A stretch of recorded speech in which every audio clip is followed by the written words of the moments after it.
वंदे मातरम बच्चों। आज हम पढ़ रहे हैं दुष्यंत कुमार कक्षा 11 में हिंदी में। देखिए इन्होंने जो ये लिखा है वो है साये में धूप। साये में धूप इनके द्वारा लिखी गई गजल है। इन्होंने इसकी जो साये में धूप इनकी गजल संग्रह है उसमें से दो पंक्तियां पहले इस पार्ट में लिखी है कि मेरे सीने में नहीं तो तेरे सीने में सही हो कहीं भी आग लेकिन आग जलनी चाहिए। देखिए इन्होंने ये लिखी है हमारी जो शासन व्यवस्था है, हमारी जो राजनीतिक व्यवस्था है उसके ऊपर इन्होंने ये गजलें लिखी थी। इन्होंने हमारे देश की अव्यवस्था को देखकर कहा है कि अगर मेरे सीने में अव्यवस्था को देखकर कोई आग नहीं जल रही है, कोई रोष उत्पन्न नहीं हो रहा, कोई क्रोध, कोई बहिष्कार की भावना उत्पन्न नहीं हो रही है, तो क्या हुआ? तेरे सीने में सही, यानी तुम्हारे सीने में, तुम्हारे हृदय में ये आग होनी चाहिए, तुम्हारे हृदय में ये है बहिष्कार की भावना होनी चाहिए कि हमारे देश में कैसी अव्यवस्था फैल रही है, इसको हम कैसे दूर करें। लेकिन कहीं पर भी हो, ये ऐसी एक चिंगारी, ऐसी एक आग सब में होनी चाहिए कि वो अपने देश की अव्यवस्था को दूर करे और हमारे देश को स्वच्छ और सुंदर बनाए, शासन को सुचारू रूप से चलाए, समानता वगैरह लेके आए। तो देखिए हम सबसे पहले इनका पढ़ रहे हैं कवि परिचय। इनका जन्म सन 1933 में राजपुर नवादा गांव उत्तर प्रदेश में हुआ और इनकी जो रचनाएं हैं वो है सूर्य का स्वागत, आवाजों के घेरे, साये में धूप, जलते हुए वन का वसंत, ये इनके काव्य है। एक कंठ विस्पाई, ये गीति नाट्य है। गीति नाट्य मतलब ऐसा नाटक जिसको गा कर भी किया जा सकता है। छोटे छोटे सवाल, आंगन में एक वृक्ष और दोहरी जिंदगी, ये इनके लिए इनकी लिखी गई उपन्यास है और इनकी मृत्यु सन 1975 में हुई। दुष्यंत कुमार का साहित्यिक जीवन इलाहाबाद में आरंभ हुआ, यानी इलाहाबाद में रहते हुए इन्होंने साहित्य लिखना शुरू किया। वहां की साहित्यिक संस्था परिमल की गोष्ठियों में वे सक्रिय रूप से भाग लेते रहे और नए पत्ते जैसे महत्वपूर्ण पत्र के साथ भी जुड़े रहे। जो साहित्यिक गोष्ठियां या साहित्य को लेकर जो गोष्ठियां होती थी उनमें ये निरंतर जुड़े रहे और नए पत्ते नामक जो इनका पत्रिका है उससे ये जुड़े रहे। आजीविका के लिए आकाशवाणी और बाद में मध्य प्रदेश के राजभाषा विभाग में काम किया। आजीविका मतलब घर खर्चा चलाने के लिए इन्होंने उनमें काम भी किया। आकाशवाणी मतलब रेडियो से जो कार्यक्रम प्रसारित होते थे उसमें, और मध्य प्रदेश के राजभाषा विभाग में। अल्पायु में ही उनका देहावसान हो गया, यानी छोटी उम्र में ही उनकी मृत्यु हो गई। किंतु इस छोटे जीवन की साहित्यिक उपलब्धियां कुछ छोटी नहीं है। इन्होंने छोटी अल्पायु में ही इन्होंने बहुत कुछ साहित्य उपलब्ध कराया। गजल की विधा को हिंदी में प्रतिष्ठित करने का श्रेय अकेले दुष्यंत कुमार को ही जाता है। उनके कई शेर साहित्यिक एवं राजनीतिक जमावड़ों में लोकोक्तियों की तरह दोहराए जाते हैं। साहित्यिक गुणवत्ता से समझौता न करते हुए भी दुष्यंत ने लोकप्रियता के नए प्रतिमान कायम किए हैं। एक कंठ विस्पाई शीर्षक गीति नाट्य हिंदी साहित्य की एक महत्वपूर्ण एवं बहुप्रशंसित कृति है। यानी एक कंठ विस्पाई जो गीति नाट्य इनका, वो हिंदी साहित्य में बहुत प्रशंसा इसको मिली और बहुत ही ये महत्वपूर्ण गीति नाट्य है।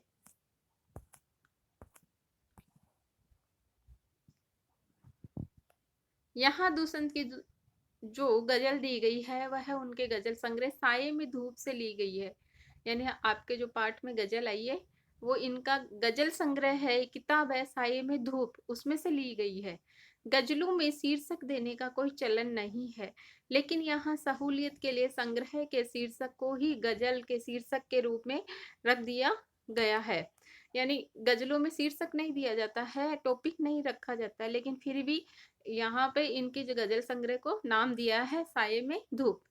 गजल एक ऐसी विधा है जिसमें सभी शेर अपने आप में मुकम्मिल और स्वतंत्र होते हैं। यानी एक दो लाइन का जो शेर होता है उसके अंदर भी शेर मतलब जो छंद होता है, दो पंक्तियां होती है, उसमें वो अपनी पूरी बात कह देते हैं। उसका अर्थ अगली पंक्ति के ऊपर डिपेंड नहीं रहता, जो कहना होता है उन दो पंक्तियों में ही हो जाता है। उन्हें किसी क्रम व्यवस्था के तहत पढ़े जाने की दरकार नहीं रहती। यानी ऐसा नहीं है कि एक गजल पहले की दो पंक्तियां पढ़ी तो हम तीसरी को पढ़ेंगे तो वो पहले की दो छूट गई तो वो समझ नहीं आएगी, ऐसा कुछ नहीं है, क्रम नहीं है। आप कोई सी भी दो पंक्तियां कोई से भी शेर को पढ़ के कोई सा भी शेर उसके बाद में पढ़ सकते हो। इसके बावजूद 2 चीज़ें ऐसी हैं जो इन शेरों को आपस में गूँथ कर एक रचना की शक्ल देती है। एक रूप के स्तर पर तुक का निर्वाह और 2 अंतर्वस्तु के स्तर पर मिजाज का निर्वाह। बस ये है मिजाज यानी जिस विषय पर लिखी गई है तो उसी विषय की एक साथ पढ़ेंगे तो जो अच्छी तरह समझ में आएगी। दूसरा तुक का निर्वाह यानी हम जो पढ़ रहे हैं तो उनका तुक आपस में मिलता है, यानी अंत के 2 स्वर जो मिलते हैं, स्वर या 2 वर्ण जो मिलते हैं वो उसमें एक रागात्मक शक्ति उत्पन्न करते हैं। इसलिए इनको कहा गया है कि इनमें बस इन 2 चीज़ों का ध्यान रखा जाता है। जैसा कि आप देखेंगे यहाँ पहले शेर की दोनों पंक्तियों का तुक मिलता है। पहले शेर की दोनों पंक्तियों का तुक मिलता है, यानी अंत के 2 वर्ण मिलते हैं। उसके बाद सभी शेरों की दूसरी पंक्ति में उस तुक का निर्वाह होता है, यानी सभी शेरों में वैसी ही तुकबंदी की गई है। आमतौर पर गजल के शेरों में केंद्रीय भाव का होना जरूरी नहीं है, लेकिन यहाँ पूरी गजल एक खास मन स्थिति में लिखी गई जान पड़ती है। यानी केंद्रीय भाव ऐसा कि भाई जितने भी गजल लिखे गए हैं वो सारे एक ही टॉपिक पर, एक ही टॉपिक को लेकर उसी के ऊपर लिखे गए हों, ऐसा होता नहीं है। लेकिन फिर भी दुष्यंत ने ऐसा लिखा। राजनीति और समाज में जो कुछ चल रहा है उसे खारिज करने और विकल्प की तलाश को मान्यता देने का भाव एक तरह से इस गजल का केंद्रीय सूत्र बन गया है। इस प्रकार दुष्यंत की यह गजल हिंदी गजल का सुंदर नमूना प्रस्तुत करती है। तो देखिए हम पढ़ते हैं गजल साये में धूप। देखिए पहले मैं बता देती हूँ कि ये जो साये में धूप है ये गजल इन्होंने किस पे लिखी है। हमारी जो राजनीतिक शासन व्यवस्था है, जो सरकार चल रही है, उस सरकार में जो कमियां हमें दिखाई दे रही है लेकिन हम उनका बहिष्कार नहीं कर रहे हैं, हम उनका विरोध नहीं कर रहे हैं। और क्या क्या ख्वाहिशें हमारे राजनेताओं ने उस समय लगाई थी जब हमारा देश आज़ाद हुआ था, जब हमारे देश को आज़ाद कराने वाले नेताओं ने उस समय क्या क्या वादे किए थे, क्या क्या चीज़ें सोची थी, क्या क्या वचन दिए थे कि हम ऐसा करेंगे, हम वैसा करेंगे, लेकिन वो चीज़ें आज तक पूरी नहीं हुई है। उन्हीं को लेकर इन गजलों के अंदर दुष्यंत कुमार ने बताया है कि हमें चलो ठीक है, हम उन बातों से कंप्रोमाइज करके समझौता करके आगे जीवन जी रहे हैं, लेकिन ऐसा नहीं होना चाहिए। वो कहते हैं कि जहाँ पे जो कुछ भी गलत होता है जीवन में उसका प्रतिकार, उसका बहिष्कार, उसका विरोध हमें मिलकर करना ही चाहिए। तो इन गजलों के माध्यम से यही उन्होंने बताया है।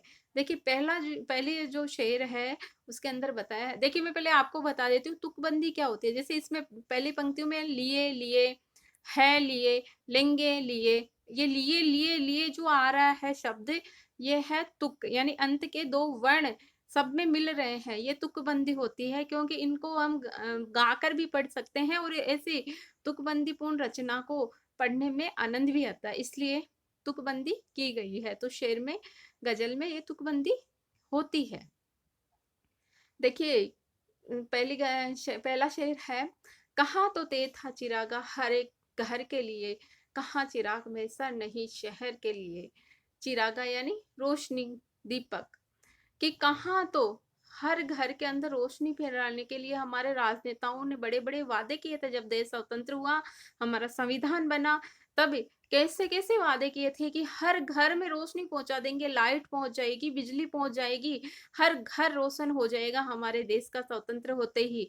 और कवि कह रहे हैं कि कहाँ चिराग मैसर नहीं शहर के लिए, मैसर यानी उपलब्ध, कि कहाँ वो चिराग, वो रोशनी पूरे शहर के लिए ही उपलब्ध नहीं है, गाँव में तो जाना दूर की बात, घर घर तक पहुंचना दूर की बात, शहर में भी वो रोशनी, बिजली अभी तक उपलब्ध नहीं है।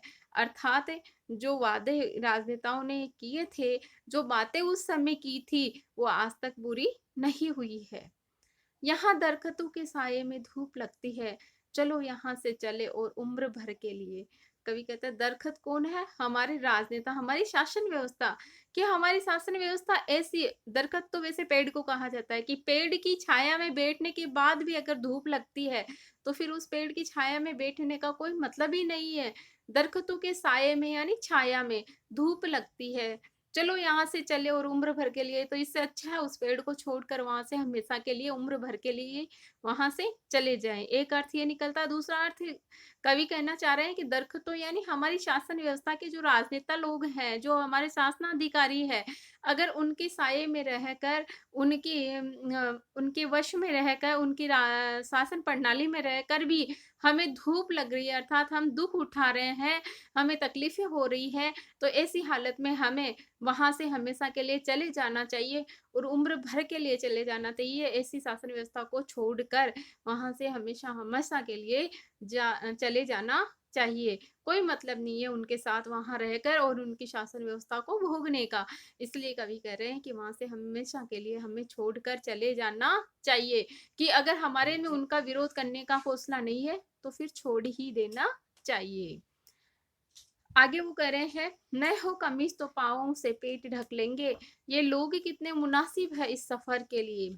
अब देखिए, कवि कह रहे हैं कि कमीज यानी हमारे जो देश के लोग ऐसे सहनशील है और इतने मतलब परिस्थितियों को अपने अनुकूल बनाने में वो है कि उनको किसी चीज की कमी खलती नहीं। कितना भी उनके साथ बुरा हो जाए, उस चीज को भी वो एडजस्ट कर लेते हैं। जैसे कि उन्होंने कहा है कि अगर किसी के पास गरीबी के कारण कमीज भी नहीं है, पहनने को, तन ढकने को कपड़े भी नहीं है, तो भी वो विरोध नहीं करते, ऐसी शासन व्यवस्था के खिलाफ आवाज नहीं उठाते।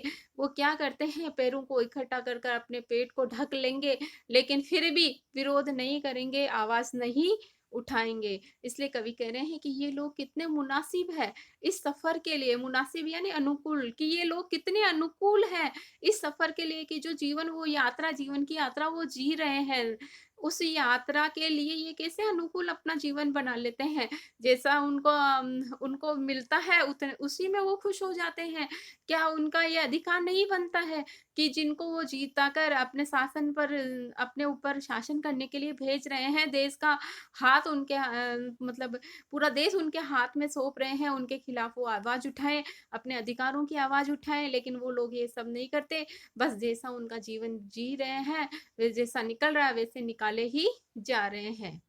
खुदा नहीं न सही, आदमी का ख्वाब सही, कोई हसीन नजारा तो है नजर के लिए। अब कवि कह रहे हैं कि ठीक है, हम ये कह रहे हैं कि ईश्वर है ही नहीं, तो ठीक है, भगवान भी नहीं है, ईश्वर भी नहीं है, और कोई बात नहीं, नहीं सही, खुदा नहीं है तो नहीं सही, आदमी का ख्वाब सही, लेकिन आदमी के सपने तो होने चाहिए, उसके सपनों में ईश्वर होना चाहिए। अगर सपनों में ईश्वर है, भगवान पे भरोसा है, तो वही उसके लिए सच्चाई है। कोई हसीन नजारा तो है नजर के लिए, कि अगर वह इंसान गलत को गलत ठहराता है, सही को सही ठहराता है, तो वह सबका भला करेगा। अगर ऐसा है उसके नजरों के अंदर, उसके इशारों के आंखों के अंदर ऐसा सपना है, तो वो हसीन नजारा भी, वो सपना भी उसके लिए सही है। ऐसा उसका नजरिया तो बढ़िया है कि कम से कम वो अच्छा सोच के अच्छा करने की कोशिश तो करेगा। आगे देखिए, वे मुतमईन है कि पत्थर पिघल नहीं सकता, मैं बेकरार हूँ आवाज में असर के लिए। कवि कह रहे हैं कि वे मुतमईन है, यानी वो अपनी जीत पर अड़े हुए हैं कि वो कभी आवाज उठाएंगे ही नहीं, कुछ बोलेंगे ही नहीं शासन के खिलाफ, और मैं बेकरार हूँ आवाज में असर के लिए। सॉरी, वे मुतमईन है कि पत्थर पिघल नहीं सकता, कि वो इस तरह के पत्थर हो गए हैं। कौन हमारे शासनाधिकारी, की उनको कितना भी कह लो वो पिघलेंगे नहीं, वो किसी प्रकार का उनमें अपने आप में बदलाव लाने को तैयार ही नहीं है, क्योंकि वो बदलाव जो भी उनको बदलना चाहता है वो उसको उनको दबा देते हैं। इसलिए लोगों में इतनी हिम्मत नहीं है कि वो बदलाव लाएं, करवाएं, और वो बदलना चाहते नहीं है। फिर भी कवि कह रहा है, फिर भी मैं क्या हूँ, मैं बेकरार हूँ आवाज में असर के लिए, कि मैं फिर भी अपनी आवाज को बुलंद करके और अपनी आवाज सबके ऊपर मतलब थोपना चाहता हूँ, या सबके ऊपर इसका असर देखना चाहता हूँ कि सब किस तरह मेरी आवाज को समझ सके, कैसे देश के ऐसी अव्यवस्था के खिलाफ आवाज उठा सके। ऐसी मेरे अंदर बेकरारी है। तेरा निजाम है सिलदे जुबान शायर की, ये एहतियात जरूरी है इस बहर के लिए। कवि कह रहा है कि तेरा निजाम है, यानी तेरा शासन है। सिल दे जुबान शायर की, कि अगर कोई भी शायर है, कोई भी कवि है, साहित्यकार है, तो उसकी जुबान सिल दे, क्योंकि तेरा शासन है। किसको कह रहे हैं? शासनाधिकारी को, कि तुम्हें पूरा अधिकार है और तुम्हारे में हिम्मत भी है कि तुम उनकी जबान को सिल दो, उनकी आवाज को बंद ही कर दो। लेकिन फिर भी ये एहतियात जरूरी है। एहतियात यानी सावधानी। ये सावधानी में हमारे लिए भी जरूरी है, इस बहर के लिए, कि इस छंद के लिए, कि हम भी हमारी ऐसे छंद बनाए, ऐसे शायर और शायर करें, जिससे कि अगलों को आवाज, हमारी आवाजें लोगों तक पहुंचे और लोगों तक उसका असर पहुंचे। ऐसा हम भी चाहते हैं। देखिए, ये है थे दुष्यंत कुमार के साये में धूप गजल संग्रह से लिए गए कुछ शेर, कुछ गजल।